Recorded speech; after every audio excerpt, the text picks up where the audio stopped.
কি চলে এসছো তো জন্মদিন বাড়িতে? কি খেলাম না খেলাম সেটা দেখতে? তো চলো তোমাদেরকে প্রথমেই স্টার্ট করে দিলাম, যেটা স্টার্টার হয়ে থাকে প্রথমেই সেটা হচ্ছে কচুরি, আর হচ্ছে এটা চানা বাটারা। কত সুন্দর দেখতে আর খেতেও ভীষণ ভালো ছিল। বিশ্বাস করো, কচুরির মধ্যে যেন লঙ্কা দিয়েছিল।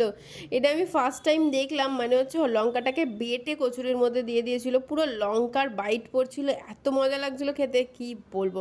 আর ডিমের টেবিলটা দেখো, দেখতেও যতটা সুন্দর খেতেও ততটা ভালো হয়েছিল। মানে প্রত্যেকটা রান্না এমনকি ভালো হয়েছিল জানো। আর এই দেখো কতটা রাইস দেখেছো। আমি না একটু ডাইটিং করছি পুজোর সময়, তার জন্য না একটু কমই খাচ্ছি। তো তোমরা দেখে ভেবো না যে এটা আমি আগে খেয়ে নিয়ে লাস্টেরটুকু দেখাচ্ছি, এটা কিন্তু প্রথম থেকেই দেখাচ্ছি। এইটুকুনি রাইস নিয়েছিলাম আর এইটুকুনি চিকেন নিয়েছিলাম, কিন্তু চিকেন খেতে না একটু বেশি ভালোবাসি। এদিকে দেখো পাঁপড় চাটনি পড়ে গেছে, কিন্তু এদিকে আমার চিকেন খাওয়া আর শেষ হচ্ছে না। তাও দেখো রসগোল্লাও পড়ে গেছে। তো এগুলো আমি খাবো, তার আগে দেখো পাঁচ পাঁচ দেখিয়ে দিই।